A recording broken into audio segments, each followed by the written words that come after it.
The FBI rates identity theft as the #1 online scam in the state. Floridians lost $28 million last year alone to ID theft.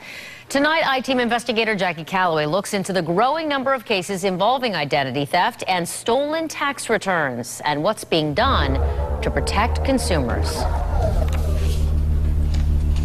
I have to come home. Tampa resident Sandy Baucom never thought identity theft would strike her. I'm sick over this, and I don't know how quickly I can get it corrected. Sandy is among thousands who filed their tax returns, but instead of depositing their refund, the IRS delivered devastating news. I couldn't even breathe. I just pushed back from my desk, and I felt like I was going to start hyperventilating. She says someone had assumed her identity, filed her return, and collected her $1,500 refund. Thousands of fellow taxpayers feel her pain.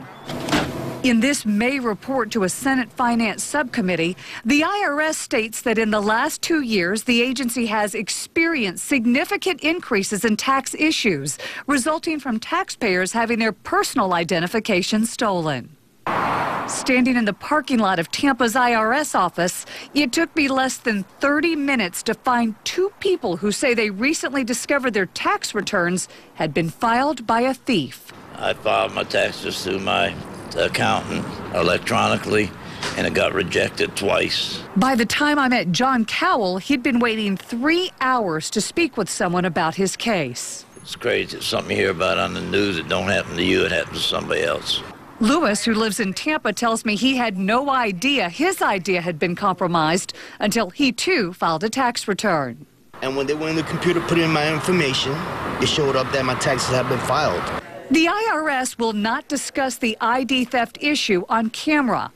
A spokesperson stated in an email, the agency has committed significant resources to addressing and resolving cases of taxpayer identity theft, including the creation of a specialized unit to assist taxpayers. Nationwide, it is the 3rd most reported crime overall. The FBI's Dave Couvertier says ID victims will spend 300 hours on average working to undo the damage. The FBI's #1 piece of advice: treat your trash and mail carefully. Shred documents you don't need that contain your name and address or any other personal information. That is all the bad guys need to get started. It's a brutal road to try to recover your financial stability again. This was the rejection. Sandy, who was 6 weeks into it, also discovered unpaid credit cards in her name. Now her credit score is sinking, and she says the student loans she counted on to fund her master's degree are in jeopardy. I couldn't believe that all of this could happen just in one fell swoop. Well, nothing can guarantee that you won't become an identity theft victim.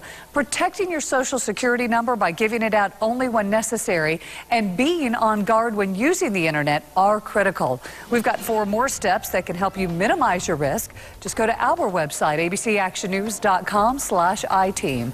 Jackie Callaway, ABC Action News.